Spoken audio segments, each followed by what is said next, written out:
Prime Minister Anthony Albanese has accused his predecessor of an extraordinary and unprecedented trashing of our democracy, following revelations he secretly swore himself into several ministerial roles.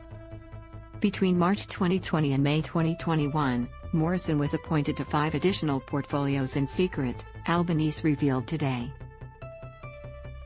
This has been government by deception. Government in secret, Albanese said. Read more. Scott Morrison defends secret portfolios as a break glass in emergency situation. Morrison was operating as Minister of Health, Finance, Home Affairs, Treasury and Industry, Science, Energy and Resources. Albanese said the implications of Morrison's multiple portfolios are still being worked through. We know that there is a legal matter in the issue of resources, he said. Read more. The glaring questions Morrison still needs to answer about secret ministries. I am seeking further advice as to the use of these extraordinary powers by Scott Morrison and other examples of it. Albanese has sought advice from the Solicitor General, which should be ready by next Monday. He said Morrison's colleagues sat back and watched power be centralized within the Morrison government. They ticked off on the arrangements that had Scott Morrison as the only member of a cabinet committee, Albanese said. Explained, the Morrison secret portfolio story. This is a sad indictment of not just Mr. Morrison but all those cabinet colleagues of his. He cited the text message sent to millions of Australians on election day of an illegal vote interception as an example of Morrison's alleged misuse of portfolios. Albanese said the text message was an attempt to pervert the result of the election on May 21. It's undermined our democracy, Albanese said. It's an attack on the Westminster system of parliamentary democracy as we know it. The Prime Minister did not reveal whether the secretaries of the various ministries were aware Morrison had secretly sworn himself in as minister. Karen Andrews was the official Home Affairs Minister, though Morrison had also been sworn into the role. Greg Hunt served as Health Minister and Josh Frydenberg served as Treasurer.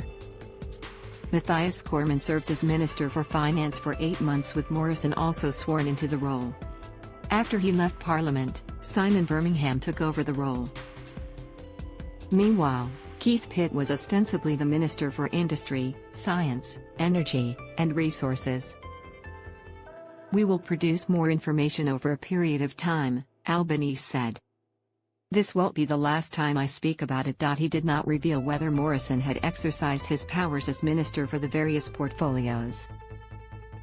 Albanese was asked if he knew why Scott Morrison secretly swore himself into multiple portfolios. No. If you work it out, let me know, Albanese replied. He said Morrison did not accept additional payment for the portfolios. Morrison told 2 GB this morning his assumption of the ministerial roles was motivated by the extraordinary situation created by the COVID-19 pandemic. He had previously claimed to be unaware of the reports of his secret portfolios, saying he was not involved in day-to-day politics following the election. Ex-minister lashes out. Former Home Affairs Minister Karen Andrews called on Morrison to resign from Parliament.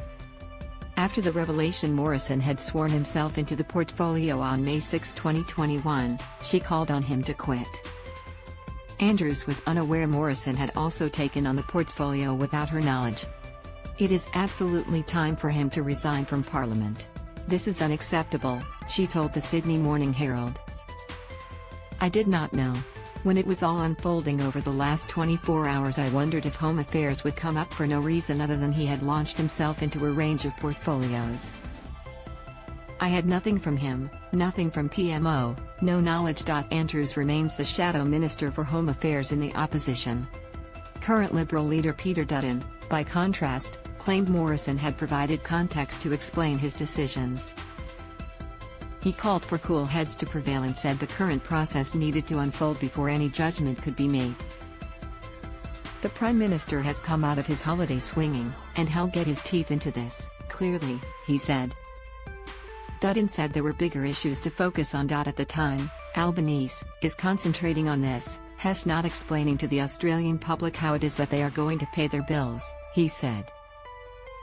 Former Prime Minister John Howard told ABC's 7.30 tonight that he does not agree with calls for Morrison to resign. Apart from anything else, it's not in the interests of the Liberal Party, a by-election at the moment, in a very safe seat, particularly as in the state of New South Wales we will face a state election in the early part of next year, he said. I don't think it's something that is so reeking with principle as to require an unwanted, expensive, unnecessary by-election.